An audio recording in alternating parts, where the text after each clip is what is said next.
D'accord.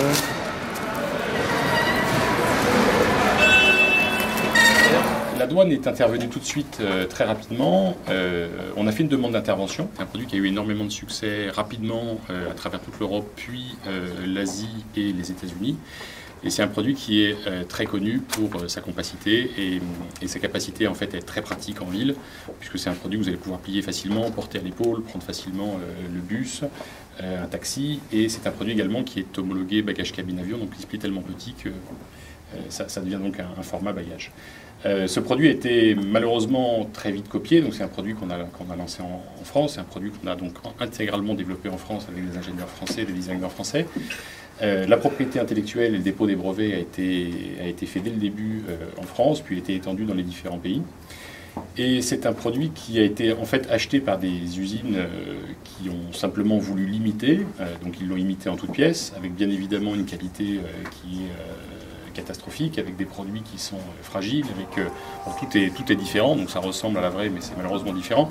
Ce qui a été dit tout à l'heure est très vrai, c'est que sur Internet, quand vous les achetez, vous voyez une photo. Évidemment, la photo est généralement une photo d'une vraie.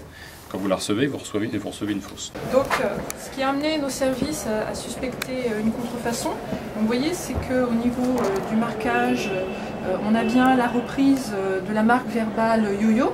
C'est la même manière d'écrire, vous voyez, avec des Y qui ne se touchent pas tout à fait. Et puis, le A a une forme très arrondie qui peut vraiment se confondre avec un O. Voilà. Mais vous voyez, on gratte, hein, ça commence à partir. En même temps, vous avez toute la section qui est un peu ovale et qui reprend vraiment le design de la marque. Les gens doivent faire attention à ça. C'est des produits qui finalement, quand vous les testez, finissent par casser.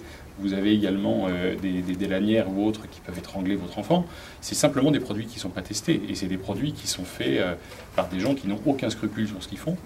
Voilà. Donc nous, on passe beaucoup de temps à se défendre contre ça, parce que c'est pour nous évidemment extrêmement important. On ne s'est pas donné autant de mal pour faire un produit aussi innovant qui aujourd'hui a autant de succès et qu'on exporte énormément dans le monde entier, pour se laisser faire par des gens qui finalement impunément vont vous faire une copie d'un produit sans aucun scrupule.